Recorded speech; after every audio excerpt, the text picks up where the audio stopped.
ครับจังหวะหรือ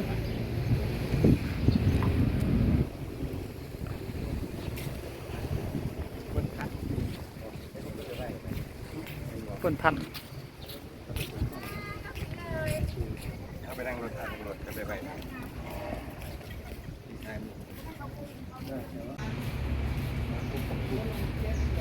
มาชีวะโมเงยหนาแห้งนอกเราโมเงยหนาแห้งเป็นปลาชีวะ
คือแต่ละโคคือบ่มีขานะ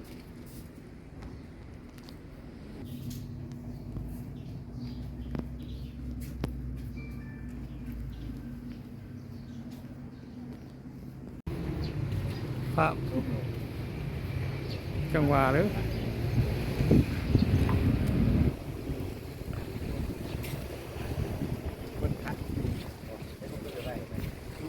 คนทัน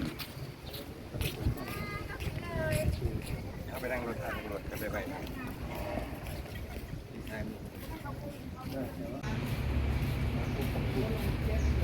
มาชีวะโมเงยหนาแห้งนอกเรา